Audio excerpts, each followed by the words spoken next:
Hello, my friends. Welcome to New Kids with a Shop, brought to you by the Rcade Comics, Collectibles, and Games, located in a very wet and cold Fort Wayne, Indiana. I am Matt Cade. And I am Craig Ray. And this is Creator Spotlight, Mark Russell.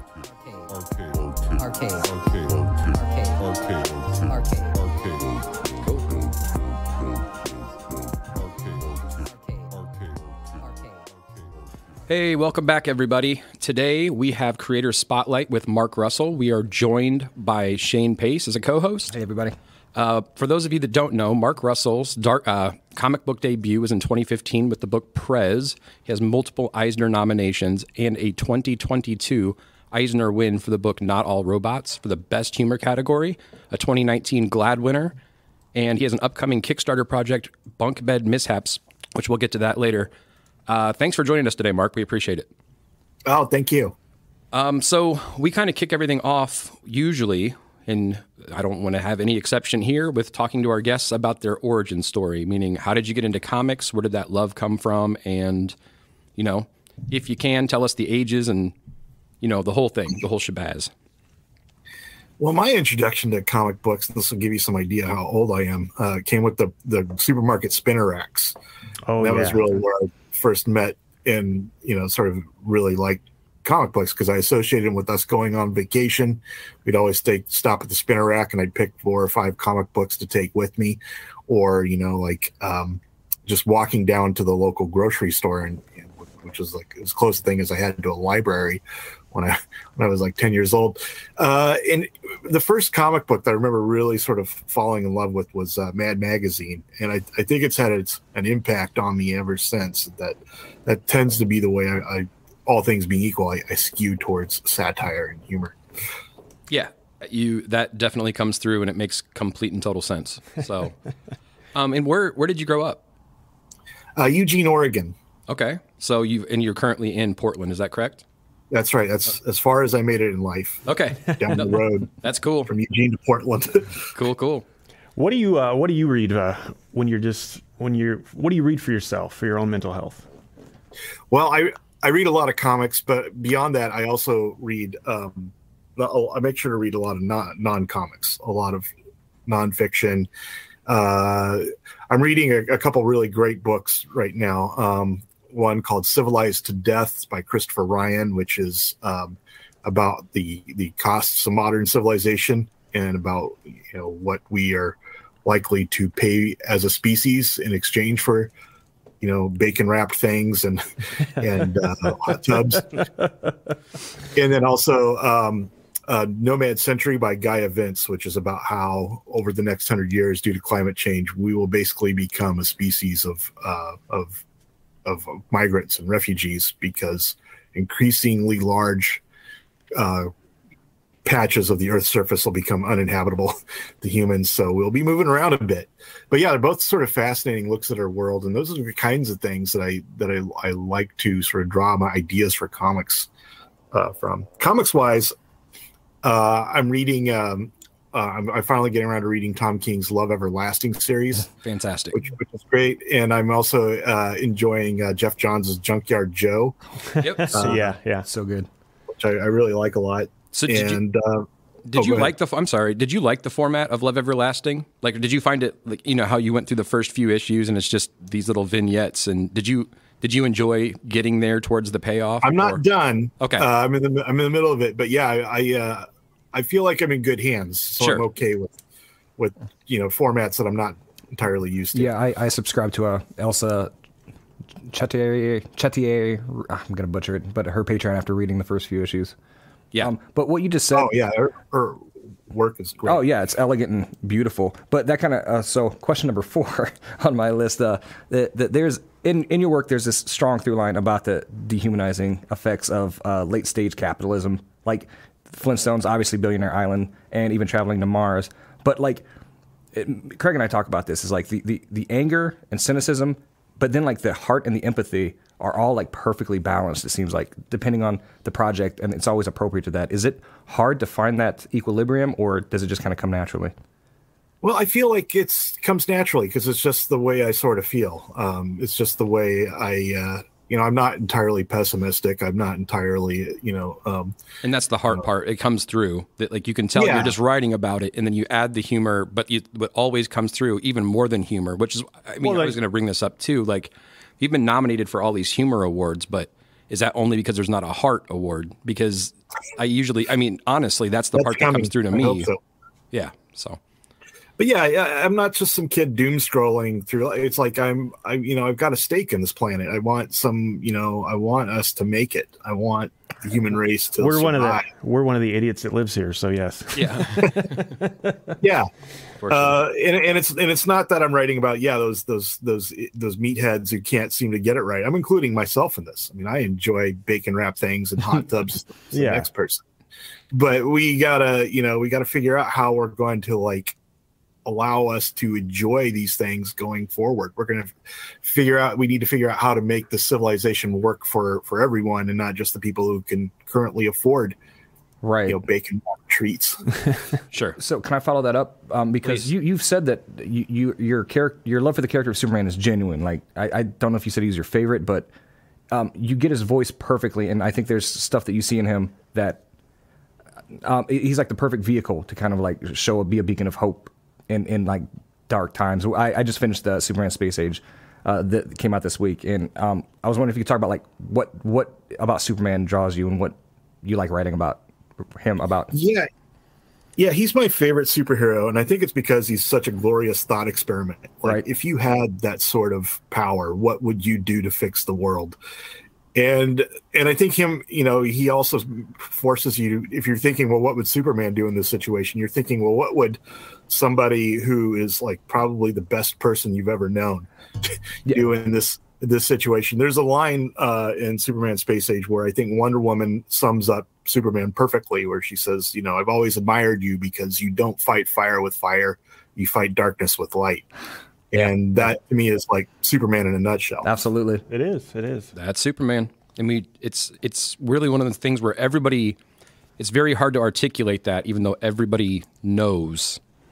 Everybody has that same feeling, I think, about Superman, and they make him feel the same way, but articulating that is the difficult task as far as, like, in having that shine through. But also, you can't just write that over and over on a page. You have to give him something to do. You have to make it interesting. Yeah. Right. So, and I think that, what makes him interesting to me, and what, are probably the same things that make him boring to other people, because he doesn't just try to, like, he's not just better at violence than the bad guys, which is, like, it's not just like Punisher or something.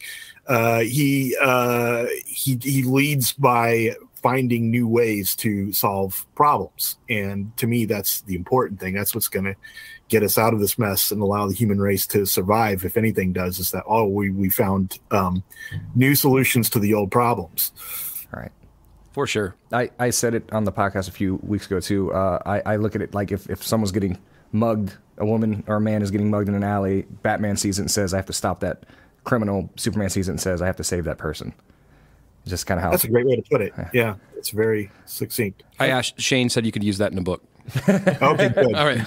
And I'll put an asterisk next to it if I steal it. And I'm sorry. How did you hook up with Michael and Laura Allred for that project? Because it's so perfectly suited to the story that you were telling in that. Was that editorial, or did you guys seek each other out? It was a little of both. When it got approved, Brittany, my editor, told me to, Brittany Holzer, told me to make a list of, like, bucket list artists. Mm-hmm. Like, if you could have anybody in the world draw this, who would it be? Don't try to, like, strategize, think who you can actually get. Assuming you can get anyone on the planet, who would you do? And she said, and I'll do the same. And so we both made lists of artists we thought would be good for this. And Mike was the name that showed up on both of our lists. So he became our number one pick. And to me, this was like a moment of fate, because it's like, you never get your number one pick. Right. And the fact that he was the first person and only person that Brittany contacted, and he was on board. Wow. I wanted to do it, is like that. To me, I just felt like the stars are aligning for this one. I told Craig yesterday the thrill of seeing, like, the Mike Allred Zatanna or the Mike Allred Hawkman. Like, it was cool. Great to see those. It's a different take in the spreads, but it's perfect. But still so them. Yeah. For sure. Yeah, his 2-page spread in issue 3, Yes. where you see Oh, all the man. superheroes assembled like as the Earth is being destroyed. If I could have one thing from comic book arts to like the history of comic books to like have in my own possession, that's what I would choose. That spread, and not to spoil it for anybody, but what a wonderful the heroes just refusing to stop, no matter how dire, no matter how impossible. No, it is like that. And you wrote a great Diana in that issue. Oh, too. thank you. Yeah. Which you actually just touched on something I know that you were kind of, as far as Matt, you were into some of the industry stuff. So it sounds like that one in particular was kind of a mix, is, how the book came to be. Like, I know specifically, Matt, but you want to ask? Well, I mean, I've always been curious on page rate, if you get back end deals, if you get money for if the run runs really long. How do the different publishers, how do you work with that? How does that work for you? Without telling people numbers, we don't need to know that, but I'm curious. I don't want to embarrass myself, but no, it works differently by publisher, but you do, especially when you're working with the big two, get royalties on the things you've written. Very nice. DC, you tend to see more royalties, I think, on the trades, the finished products, whereas in Marvel, I think you tend to see more royalties on the issues. Okay. Individual issues. And that helps us. That's the way. That could just be me, but I think it's also the way that the contracts are structured. Because it helps us too as we move forward. When we talk to people, like we reached out because we love your work and we'd like to help you. I mean, if us pushing your trades is helping you, I mean, that's kind of the other angle of this question. Yeah. Like if it's already a done deal, not that I say we won't sell your books if it's already a done deal, but it's definitely a motivator. Yeah. If you're seeing back end on that, so. Yeah, absolutely. I see back end on the trades, and more than that, that's just usually the way I like for them to be read. I like for them to sit as a book. Well, yeah, because you can read it in one sitting. You don't have to go through the issues. I understand that too. Because in the store, even Space Age came out in the 3 individual volumes, and they were at $10. And we have a number of people that are just waiting for a few months to get the hardcover that's about 30, where that's where they're choosing to read it, knowing your style and things like that. It's probably better just to have it all compiled. So that, I mean, like I said, we wanted that information because if we're going to sell that like hotcakes, it's good to know that you're going to see some of that. So well, thank you. I appreciate that effort. But yeah, in a lot of ways, I feel like that's kind of the par for the course of my career. Is like Flintstones and Snagglepuss didn't sell a ton of copies on the shelves, but they did much better in trades. Can I also? Oh, go ahead. I'm sorry. I really don't want to interrupt you. It's frustrating because Flintstones Part 1 in the soft cover is still in print, and Part 2 is not. And I don't know if that was. You have to get the library edition. As far as we're looking, unless you are you. So I want to ask you about that. Are there plans of putting the second half in soft cover again? Do you know? I don't know. Okay. I think my guess is both the soft covers are probably going to go out of print because they're going to be relying on the deluxe edition. Yeah. What I would like to do more than like get the soft cover of the second volume in print would be get a soft cover version of the deluxe version of the entire book. Yes. Yeah. Oh, that is the way to read it, folks. It really is. Deluxe hardcover. It's a beautiful book. How different is it between working with the big two than working like for your billionaires? Ahoy. Yeah. Yeah, Ahoy it's very different than working with the big two. For one, you're working with your own characters, so you get a lot more freedom. There's not much editorial oversight or people saying, Batman would never do this, Batman would never say this. They're pretty laissez-faire about, well, you tell us what's going on at Billionaire Island. Right. But the contracts are structured a little differently, so you don't see as much on the royalties, but you get a better page rate, which it's just dependent. They take care of you. I'm not complaining at all. Ahoy's been wonderful to work with, but it is a different experience than the big two, financially and professionally.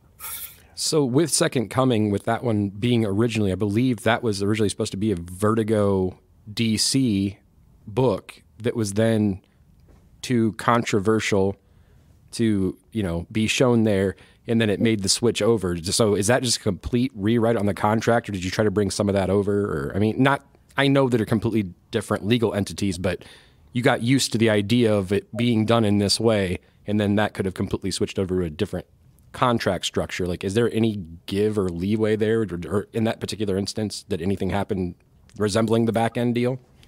Yeah, they pretty much took over the Vertigo contract. The only difference was that they paid us again for a page rate for the writing and the drawing, but it was reduced because we'd already been paid once by Vertigo. So we got paid twice, but it wasn't like we got paid twice as much. Did you just call that check second coming? Yeah, right. Yeah, that's okay. That's second paying. But they also, were much more flexible on the terms of the publication itself. They brought in a second artist, Leonard Kirk, to do some of the scenes that were in the present, and let Richard focus on the scenes that are set in heaven or in the ancient past. And I think it gives it like a unique look. And also they allowed us to put more pages in. So like the original issue #1 didn't have all the stuff with, Christ remembering his childhood and, his best friend who he left the carpentry shop to, which to me is really kind of the soul of that first issue, and really sort of like a thesis statement for what this series was going to be like. It wasn't actually, none of that was actually in the first issue as it was going to be published in Vertigo. It was really only because we went with Ahoy that stuff was able to make it in there. And I think that's the advantage of going with publishers like Ahoy, is that you get to make a more boutique level crafted product. You get to make a book that's more true to your original vision. Did you have to do any adjustments to Flintstones or Snagglepuss due to it being with DC? Not really. They wanted me to. By they, I mean Hanna-Barbera. When I turned in the script for the first issue, I got a list of like complaints from Hanna-Barbera. Like, you don't mention any deities. Fred's got to say yabba dabba do once an issue. All these do's and don'ts. And I talked to my editor Marie and said, I don't know if I can work like this. And she said, well, don't worry about it. We'll take care of it. And she was right. Like that was the last I heard from them. And I know that the editorial team did take some slack. They got some abuse, not actual abuse, but people got angry at them because of what they were doing, and they had to take the bullets for me while I was working on this series because it was so unlike what anybody was expecting. And, especially the Hanna-Barbera people. That was the best part of it. Yeah. Did the success of Flintstones make Snagglepuss an easier sell? Yeah, in fact, I didn't even have to sell Snagglepuss. Like I was just posting these weird sort of like dialogues on Facebook that like was Snagglepuss and Huckleberry Hound talking to each other like they were old Southern Gothic playwrights in this sort of very verbose purple language. And Marie apparently was reading it on Facebook. She just contacted me and said, by the way, your Snagglepuss comic has been approved. So I thought, well, then I better write a Snagglepuss comic. But I hadn't even pitched it or anything. She just thought it would be a good idea. How did Flintstones come to be? Was that your idea, or did they come to you and say, we want a Flintstone story? I am really curious about that. They came to me because DC had just gotten the rights to the Hanna-Barbera stuff. So they were matching writers and artists with the different Hanna-Barbera titles. Okay. And they thought of me for the Flintstones because I had written Prez, which they thought was like, they liked, even though they canceled it, after 6 issues. Sure. They felt, I think, kind of bad about the fact that they had to cancel it because nobody was buying it. But they thought that voice would work well for the Flintstones because they thought this would be great to do sort of like a satirical sort of version of the Flintstones.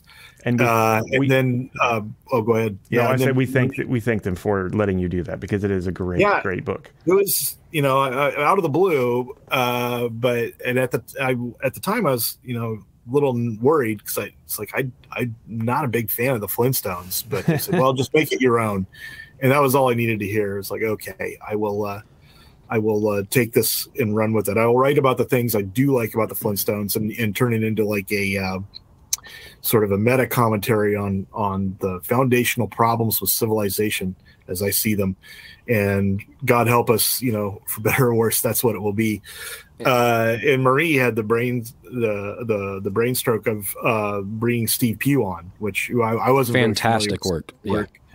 But she thought that and I don't know how she made this leap, because he had never really worked on anything like that before. But I think it was because he did did some of the art on Grant Morrison's Animal Man.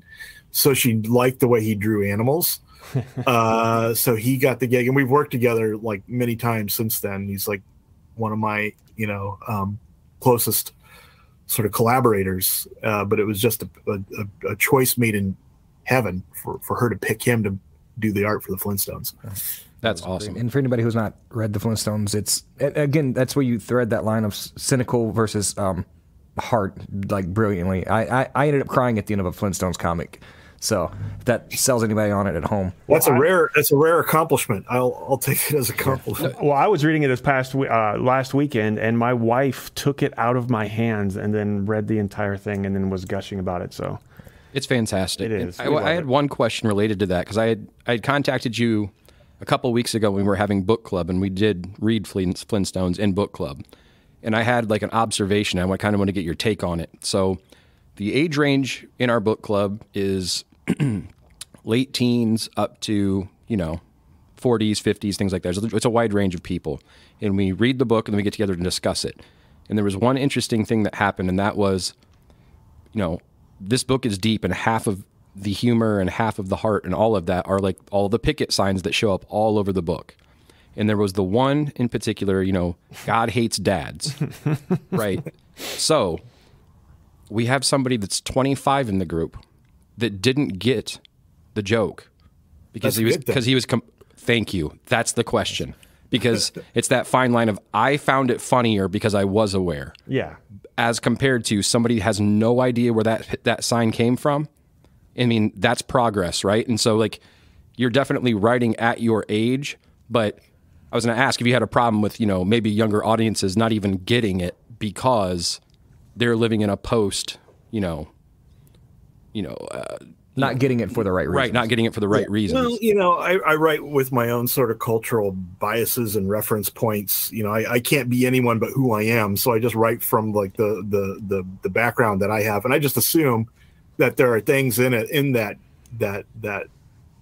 No, and I found myself having to explain. Yeah, I really don't know.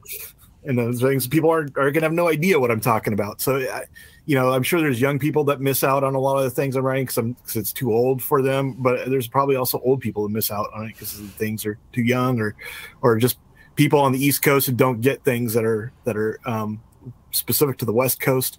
But that's okay. You know, it's like I don't get everything when I'm reading something. I don't get all the inside jokes and Easter eggs, and it doesn't really reduce my enjoyment of it.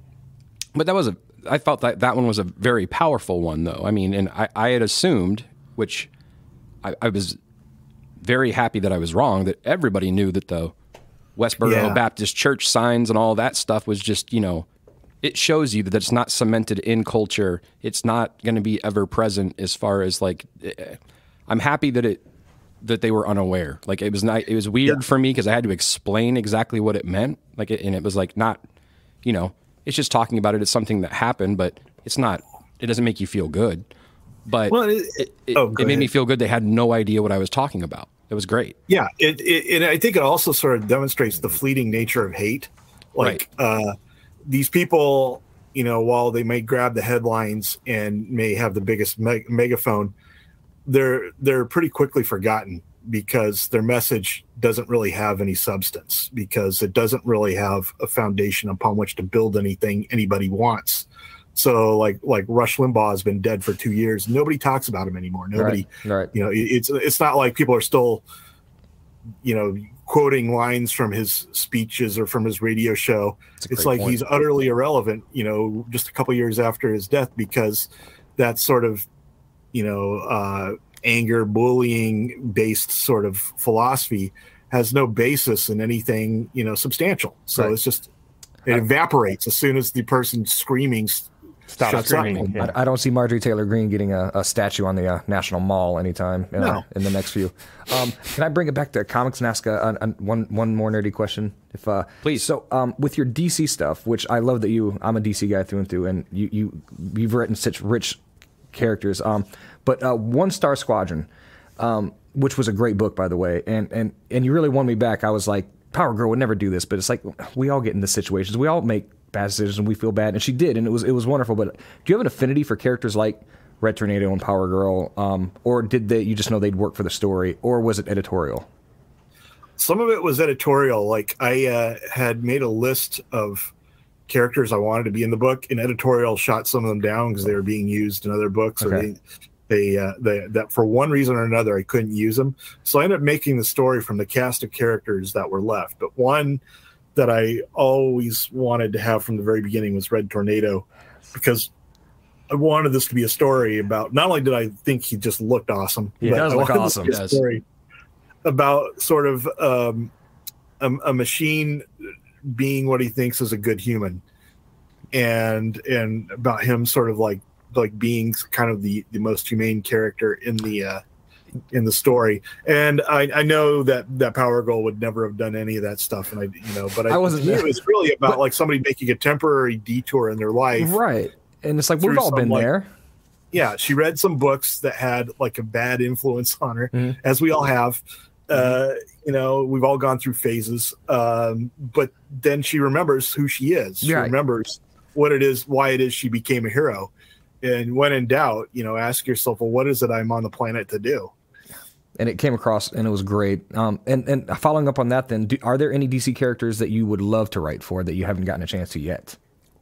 Yeah, I've always wanted to write for Green, like a Green Arrow title. Gosh. I think that would be. That would be. Now great. I want that more than anything, especially with your commentary. It would be fantastic. Would he be in Seattle? You know what? I might leave him in Seattle. Yeah. Okay. Oh man. Or I might do. Where is he from canonically? I think it's like Liberty City or something. No, it's not Star. Union City. No. Of course, I'm going to blank right now. Yep. In front of your hero. Yes. Choking. Talking about Green Arrow, Yeah. As long as you keep the Van Dyke beard, that's my only. Unless you don't want to, that's fine. But if he's going to have the Van Dyke beard, Seattle probably makes the most sense. See, he could pull it off that way. Yeah. That's great. I mean, see, now I'm upset because if it doesn't happen, so do you have? He does. He's Star City in Seattle. Star City. Okay. Yeah, in Seattle.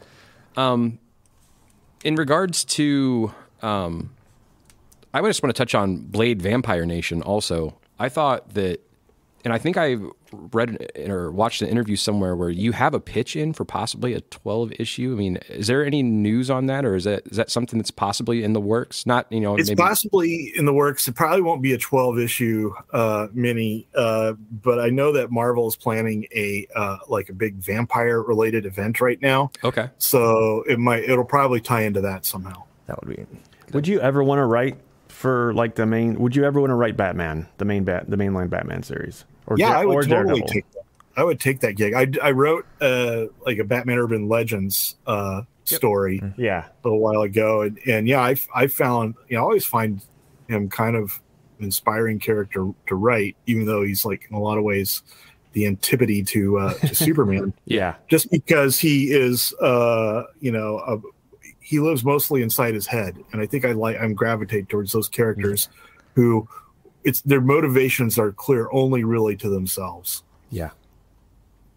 People who say that they like Batman the best, I often think like, well, you just like gadgets a lot. I mean, and being rich. But when you actually think about gadgets are way cool. They are way cool, and he's got a nice car. But when you really think about Batman, it would be a hard space to occupy mentally. See, for me, it's not that. It's that I find Batman interesting in just the contrast thing. Like they're the exact opposite. Like. Superman is, like Clark Kent is the person and Superman is the superhero or the secret identity. And for Batman, it's the opposite. Batman is who he is and Bruce Wayne is the secret. Like, you know what I'm saying? As far as the flip-flopped roles, like I think he's at home in Batman as compared to, I think Superman's completely fine being, he is Clark. And he puts on the costume and he's still just Clark, and so. Yeah, I felt like my probably most belabored explanation of the difference between Superman and Batman came in Superman Space Age, when they both were sort of presented with the trolley car dilemma, and they had completely different answers of how they would resolve it. For sure. But I think both their answers made perfect sense within their own sort of logical framework. Sure. Can I ask one about with Red Sonja, which was your take on that was brilliant, and also it shows that you can just do a rousing action comic too. But how did you come to that? Did you seek that character out, or did Dynamite contact you? How did that come into play? Because it reinvigorated my love for the character. Well, thank you. Yeah, I loved writing that run on Red Sonja. And it's weird because it's one that people rarely bring up in my sort of retinue of writing my career, and yet it's the one I've written the most issues of out of anything. Yeah, I've written 24 more issues of Red Sonja than any other character or title. And so for me, I was talking to Dynamite, and they just had a list of like their properties that were becoming available, and I chose Red Sonja because not only because I admire the other writers who've been working on who worked on Red Sonja, people like Gail Simone, or, Amy Chu or Michael Oeming, but also because I wanted to.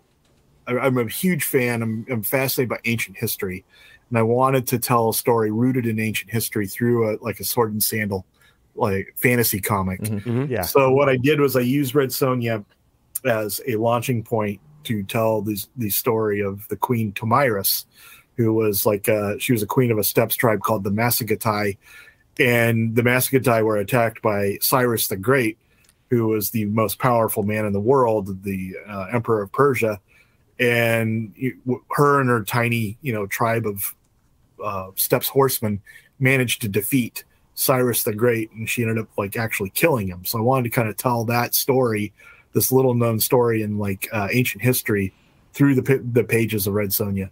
It was great, and the way the portrayal of the Cyrus the Great character in Red Sonja was the humor is there too, along with all the action. It was awesome. Well, thanks. So did you? In regards to that, did you enjoy being on that one project for longer as compared to being able to switch it up? Or what kind of writer are you? Would you rather live inside a character? I mean, not even from the financial part of it. Guessing we can all assume that one is easier than the other. So taking that out of it, do you enjoy sticking inside a character's head, or do you like the moving around? I think I like the moving around better. I like looking forward to new stories and knowing how a story is going to end when I start writing it. I think I prefer that, but there is something definitely to be said for just letting yourself marinate in a character for a couple years, because you get to tell stories, you get to have a whole issue, which is maybe about them, just walking the streets and looking at the people on the streets that they never noticed before. You can do that when you're writing 30 or 40 issues of a series in a way you can't if you're writing a 6 or 12 issue mini. Yeah. You've got to bust it out. And you're like, here's all the info, blah, blah, blah, blah, blah, blah, blah, blah, blah, and just push through it. Yeah, because, when you have those long runs, like Detective or whatever, there are some issues where nothing happens, but, it's character development setting up, well, here's where it's going to go 8 issues later. And I can totally see how being able to write a 6-issue story is definitely help. If you can tell an entire story in 6, you could definitely tell it, in 40. So I think it's a helpful skill set to have, I would imagine. I haven't written a book, but by the time I'm done with Second Coming, it will probably take over as my longest run on a title. And the fact that it is going to be several volumes long allows me to do things like have entire issues which are just telling the story of a crusade, or telling a story of something that happened in the Bible. That flesh out the world of the characters rather than being the plot of the characters interacting themselves. And in fact, this is becoming sort of what I do now. Is every time there's a new series of Second Coming, the first issue is often almost has nothing to do with the current plot. It's the second volume. The first issue was about Sunstar's origins and about how his parents had to send him away from Zirconia, much the same way that Superman's parents had to send him away. And then the fourth volume, which I'm writing now, the first issue tells the story of the Fourth Crusade, which is a crusade where they didn't even make it to the Holy Land because of financial problems. And they just ended up like raiding other Christian cities to make money to go on this crusade to liberate the Holy Land, and it just sort of petered out because they decided it was easier to raid the Christian cities and they carve off their own little kingdoms. Well, it's like when Lionheart came back, he just robbed, across France, just robbing everything he could. It's kind of a funny story, the story of the Fourth Crusade. But yeah, it's just these little things there that sort of set the theme for the following series. But you can do that when you're writing when you're writing on a trajectory, thinking, well, I've got like 60 issues to tell the story, right, as opposed to thinking, well, I gotta bang this story out in 6 to 12. And is it difficult for you personally to, write 4 books simultaneously, or are you able to compartmentalize them pretty easily and just work? I like it better, actually. And I think I like it better because it's sort of like rotating your crops. You exhaust the soil when you're working on one series and nothing but. So it's nice to take a break, take a few days, a week to work on something completely different. And then when you come back to it, then it's like, oh yeah, all the problems you thought, you were beating yourself up about, you had no solution to, suddenly seem easy. Sure. Because you went and did something else and are now looking at it with fresh eyes. It could be even like from a standpoint of like, maybe there aren't days that you're just not feeling creative. Maybe if you only have one thing you're doing, your block is on that one thing, not overall. Yeah. Right. Yeah. That's my experience, is that writer's block doesn't really exist universally. It's just you're stuck in a corner on that thing you're working on. But if you work on something else, you're not blocked at all. And just by virtue of taking a break from that one thing that was giving you trouble, your subconscious tends to come up with solutions, tends to find a way out of the corner you painted yourself into when you go back to them.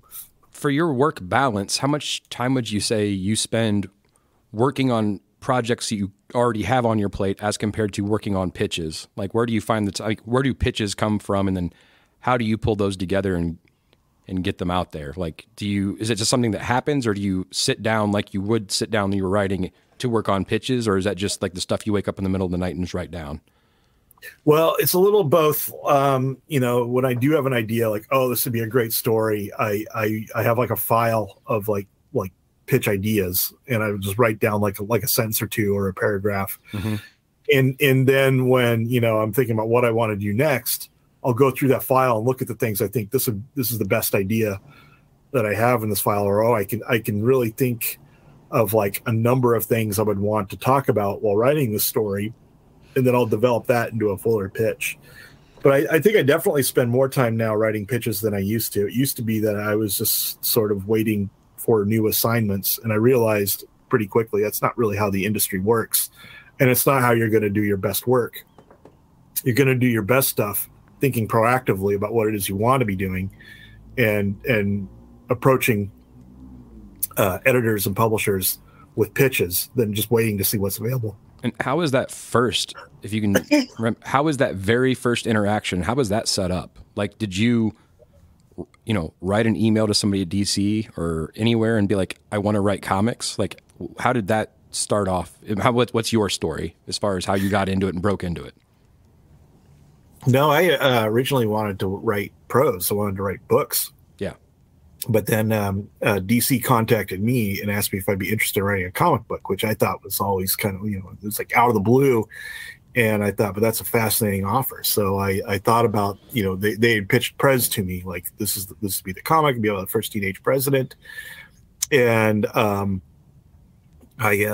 thought about whether or not, I felt like I could pull it off and do it justice. When I decided I could, I said, yeah. And I wrote them a little pitch about what I would do with the story. And they really liked that. And so that's how I got started. And then after that, they came to me with the Flintstones and Snagglepuss. So I thought, well, this is just the way comics work. It's like they will approach you with new jobs, as you're working. But I realized it's not really like that. I was in like a unique situation where, I was in the Hanna-Barbera stuff, and they had few people they felt like I was uniquely suited to the Hanna-Barbera stuff, so they would just keep coming back to me with Hanna-Barbera stuff. But most times, in most situations, you need to be thinking about what it is you are suited for, what you would be good at writing, and what you want to write, and be approaching editors and publishers about your own ideas. So when I started working in comics full time, like in 2018, that's what I had. That was a learning curve for me. It's like I had to learn how to like actually make pitches and to be proactive about contacting people with these pitch ideas that I thought I would be good for. That's awesome. I mean, it sounds like it's I don't say it was easy, but I suppose as far as breaking in, them calling you first has got to be. They have never. Yeah, it was a not. It's not really a duplicable story for kids out there wanting to break into comics. I wouldn't advise just like going about your life and waiting for DC to call you, because they haven't called me yet. I'm disappointed. So yeah, I was very lucky in that regard. But I quickly realized that writing comics actually worked with my brain and my sort of storytelling way better than just writing prose. So I was lucky they found me. And also, you can make a living. I think it's not easy, but it's definitely easier to make a living working in comics than it is in like literary fiction. Sure. So before we get to the 5 questions to wrap up, because I know you gotta go, I just gotta do some fan stuff really quick. I gotta say, Business Dog might be the best idea in Western literature. Making Huckleberry Hound Faulkner is just was mind blowing. And then Second Coming, and for people listening at home, if you're not reading Second Coming, it's just a wonderful, wonderful book. It can be faith affirming if that's what you want it to be. It can be heartwarming if that's what you want it to be. It can be topical. You get as much as you put in, or you can have all of those. So if you're not reading Second Coming, you should start now. That's all I had. Before we get into the 5 questions, I'd like to ask him. No, you're good. I want to give you the opportunity, Mark, if you've got current things you're working on and things you want to push. I mean, I had mentioned it before, the bunk bed mishaps. I know you've got the Kickstarter coming up, but I don't know if you had a time frame on that, and then any other comics projects or anything like that you can reveal or whatever. I mean, I want to give this opportunity, A, because I want to know, and B, so does everybody else. So yeah, well, thanks for bringing up the Kickstarter. I am doing my first ever book of my own cartoons. My own artwork on Kickstarter. The book is called Bunk Bed Mishaps. So if you go to Kickstarter and you search Bunk Bed Mishaps, it'll give you the link to the pre-launch, my Kickstarter pre-launch. The Kickstarter will go live in April. Okay. But there's also going to be a bunch of awesome rewards, like books from, rare books from my writing career, signed stuff, some artwork. So even if you're iffy on the idea of me drawing cartoons, you should probably still go on, because there'll be a lot of other cool stuff as well. And then another project I want to talk about, just because I feel like it is one of the best things I've ever done, and yet because I'm doing it in such a boutique publishing way, not many people seem to know about it, is Traveling to Mars, which tells the story of the first man to ever set foot on Mars, and he's chosen because he is terminally ill, so they don't have to worry about bringing him back. So it's a one-way mission to Mars, and he is telling the story of his regrets on Earth and about what's happening on the planet, and about what, everything he's going to miss now that he knows that he's basically a dead man on his way to Mars. And they just let me tell the story the way I wanted to tell it. There's no, laser battles or, car chases or anything. It's just sort of like a story about a person in their life and their regrets and their hopes for the future, in 11 issues. And I'm just very proud of it, and I love the work that Roberto Melli is doing with it. I think it's next level, and I hope somebody really discovers them as a result of the series. So if you haven't already, please go out and check out Traveling to Mars. It is a great book. it is a great book. After, if Mark Russell didn't sell you guys and you want to know what some guy thinks of it, I can tell you it is a great book. In case you don't believe Mark, here's Shayne. You shouldn't believe me, because I'm a biased party. I got a stake in this fire. So I think now is the time we'll wrap it up with 5 questions. The first one being, what comic, novel, or piece of literature had the biggest impact on you or changed how you viewed the world?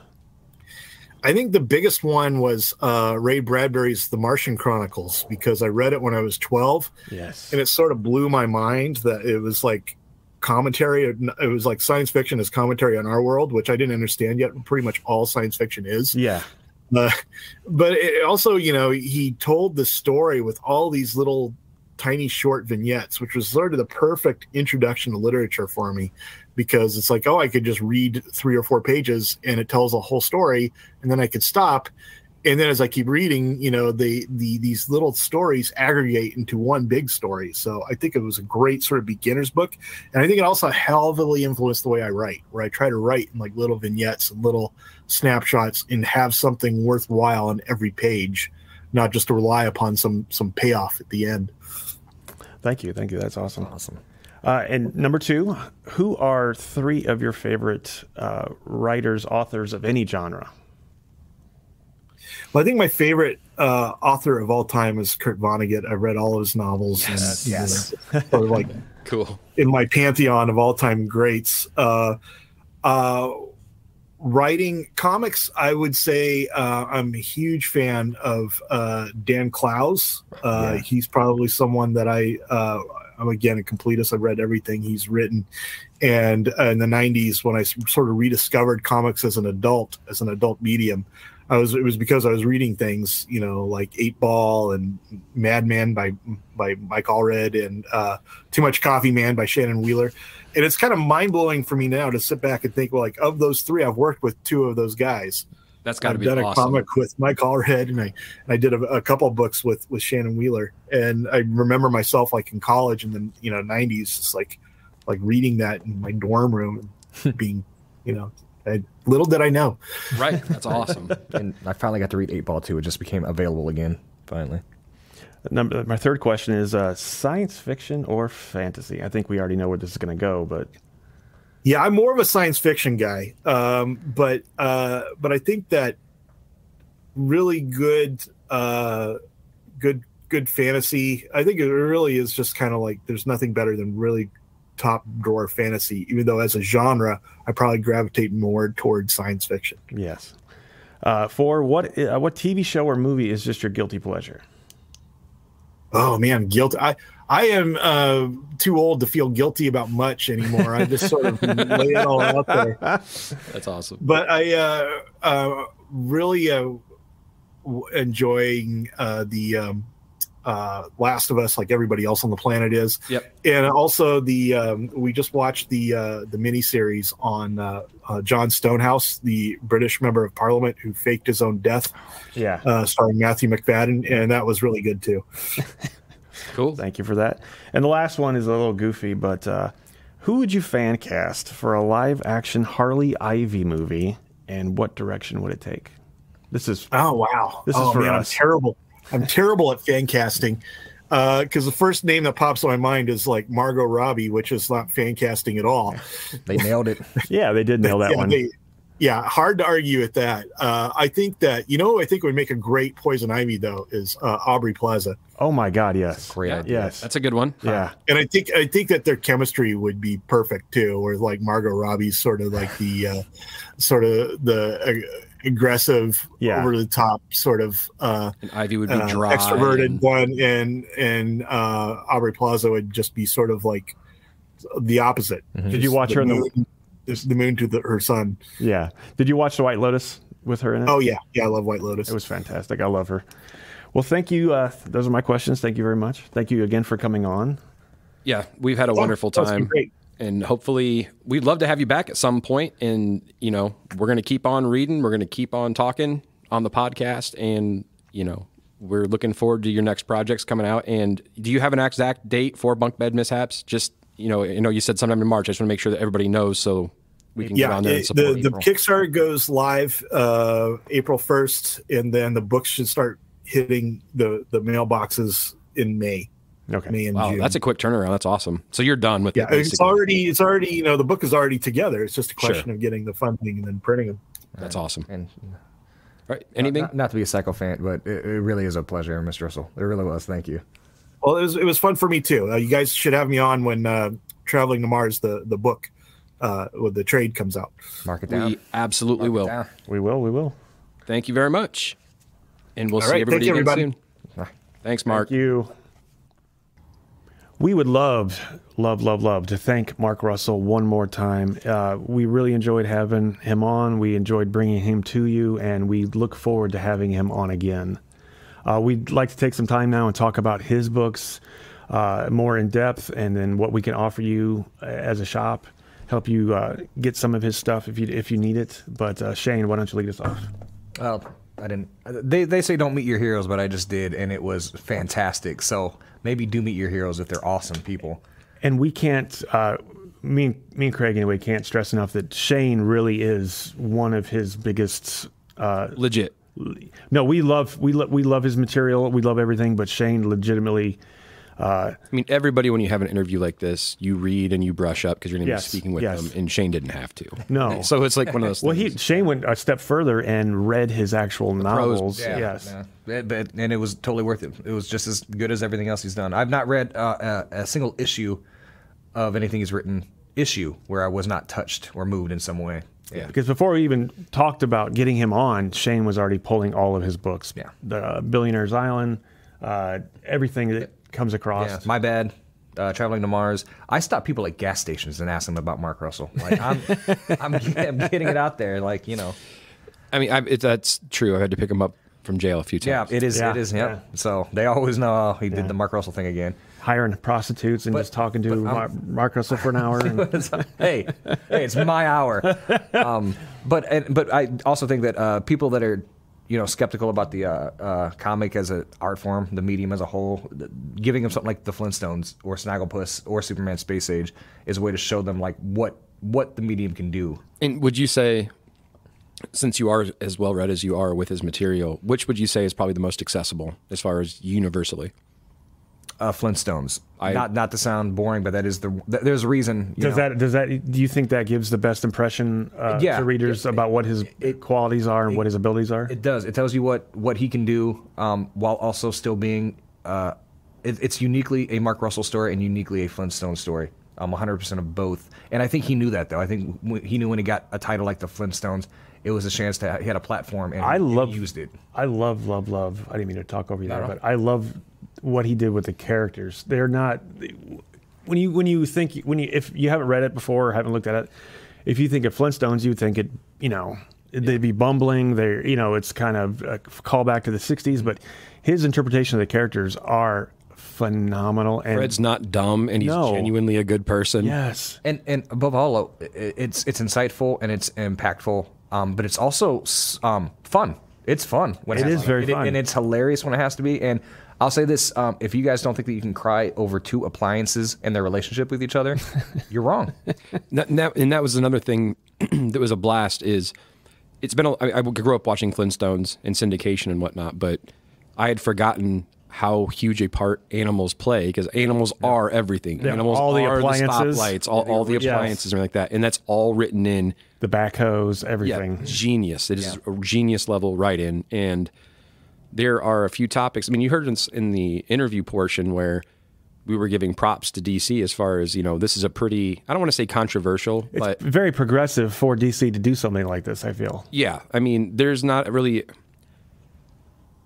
if you are a responsible, free-thinking, open-minded human being, able to read other possible viewpoints, this is one of the best books you could possibly read. It's always, you can tell that there are aspects where, I feel like Mark probably isn't big on, war or the colonization thing, which ties into the whole starting the civilization and the tree people and stuff. The Tree People War. Right, but it's never unfair, and it's not like it's not beating you over the head with a club. It's just like, this is a viewpoint, and then he does it in a funny way. The best way I can line it up is probably like a South Park episode. He does it in that same way, where without the crudity, without. Do you disagree, Shayne? No, not at all. Not at all. I was just trying to think of how to word it, because you have to read it to understand. Yeah, and he does so much with each issue, but they work as a whole, and it works as this whole overarching story. Every time he does it, each issue is its own complete little thing. Like he's writing comic books the way like Silver Age people would write. dads. God hates dads. It's a wonderful, like, But all the and then you realize how deep it is too when you actually read it, and all the jokes, all the little everything adds up to just a great experience, and it doesn't feel. yeah, no line is wasted, no idea is wasted. It's all Every there for a panel reason. is full of little Yeah, I say jokes or And one of my favorite things was the realization of Bam Bam.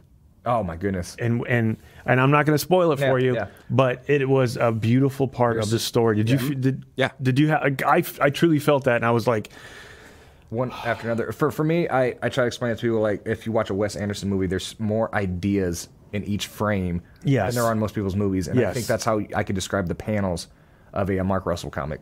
yes. well, and There's so many shout out ideas in each panel. to Steve Pugh as well. Oh my, yes. Like he wasn't really on my radar until I read Flintstones, and now I look for this guy's stuff. The artwork's so gorgeous and so suited to the material too.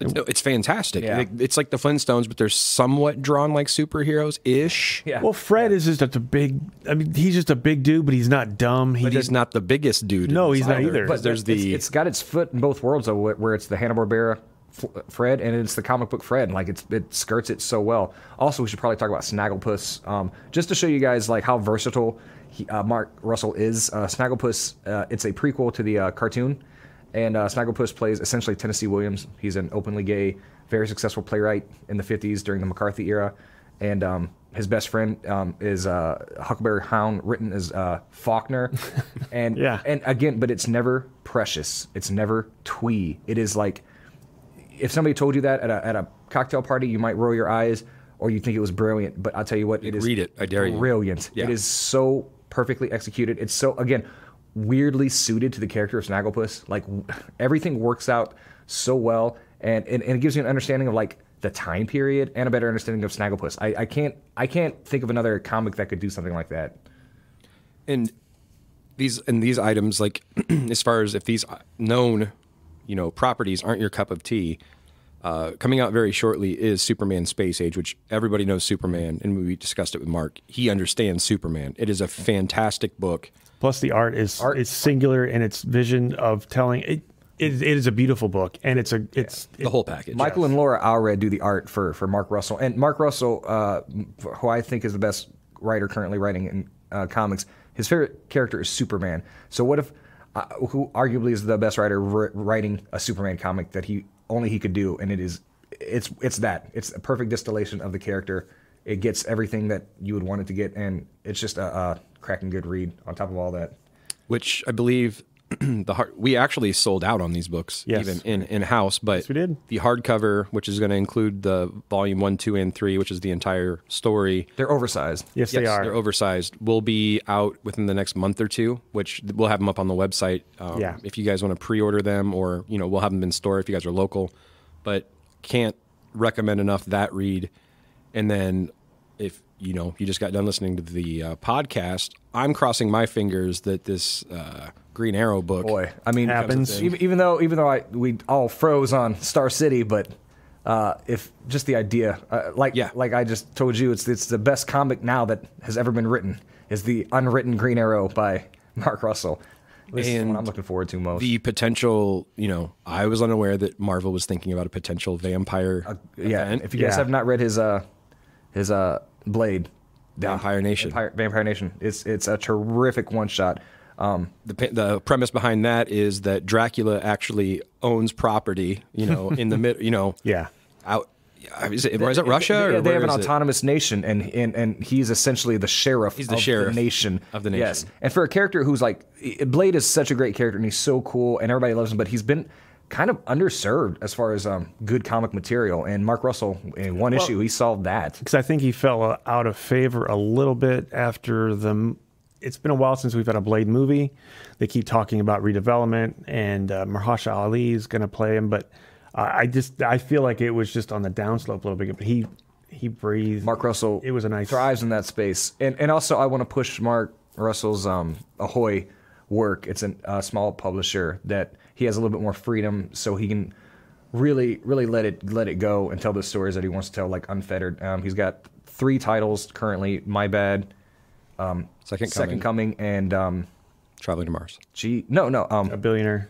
Billionaire Island. I'm sorry. Yeah, Billionaire Island. As far as the most, I can't tell which one is the most fun. You can tell he's cracking himself up as he writes all three of these titles, but they're all, again, there's a sharper edge to all three of them, but there's also the same amount of heart in all of them. The Second Coming is about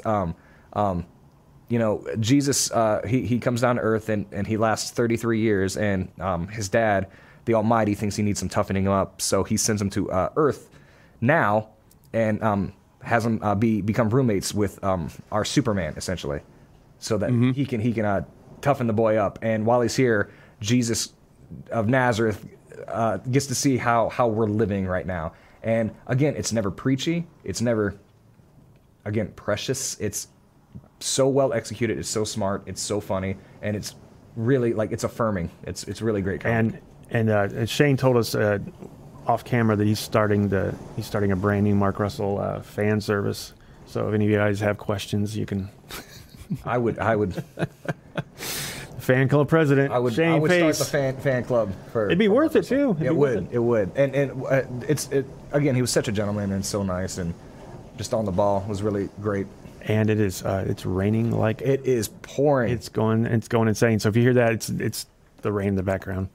But also, if you anybody out there, if you have problems getting his material or getting any of his stuff, you can look to us for that. We can help you with any of these titles we've talked about. We can get them for you. We ship. So you can look for us at www.thercade.com.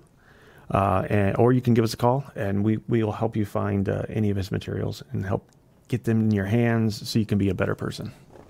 I say add the Ahoy comics to your poll, and add the Arcade. Yeah. I mean, Make it that does your not. shop. It's easy. Before we even had the shop, we were the type of adventurous comic readers. Like, we would take a chance on books and things like that. And so these aren't the books that, you don't walk in as buying only Nightwing and then look at these books and pick them up. However, if anybody's going to give you that, payoff as far as taking a chance, it's going to be Mark. Yeah. They're good books. And I've said this before, and this is not, there's no judgment in this at all. I feel in my own personal life that the older I got, and especially the last 5 or so years, I started reading a lot more independent books because I felt like they had more mature subject matter, and they helped me grow as a human, and I was maturing myself a little bit. So I was buying a lot of these, and I was reading a lot more independent books. And Mark, he meets you where you're at. That's for sure. He knocks it out of the park every time. Yeah, he makes it, and it's not like it's a social. You're going to have a good time. You're going to see. And it might open your eyes about this or that problem that he's written about, but he does it in such a great fashion that it's not beating you over the head with it. Yeah, and like I said, his Red Sonja, I mean, sure, it's historically based, as he brilliantly expressed, but it's also awesome. It's just a thumping good time. It's just a fun Red Sonja book. You don't win an Eisner without mass appeal. No. So you don't win an Eisner usually without talent, and he has it in spades. Yeah, and if you can get your hands on Not All Robots, it's not easy to find anymore, but it's what he won his Eisner for, and it is just brilliant. Fantastic. It is in trade form. You can get it. So, all right. Is it? Yeah, man, they got it. Gotta hunt it. Anyway, and also another shout out. When we spoke with Mark actually afterwards, and that Bunk Bed Mishaps that's launching on Kickstarter on April 1st. We're planning on supporting that at a retailer level. So if those of you out there are interested in his upcoming work, you should be able to get it at the Arcade as well. We don't have any insight as far as what the retailer packs look like as far as that goes, but we do have every intention of supporting it. So also you're going to check on the website or give us a call concerning that stuff, and that'll be April 1st when we have a better idea of what that's going to entail. And it's no April Fool's. It's legitimately, that's when it drops. It's not like we're not trying to trick anybody.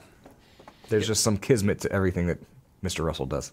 There is. And with that, Matt, do your thing. Everyone out there, please, please, please support your local comic book stores. They are not doing as well as you think they are, and they need all the help you can get. So once again, thank you for being with us. Thank you for Mark Russell once again. Yep. We hope to have him on again. Thank you, Shane. Thank you, Craig. Thank you.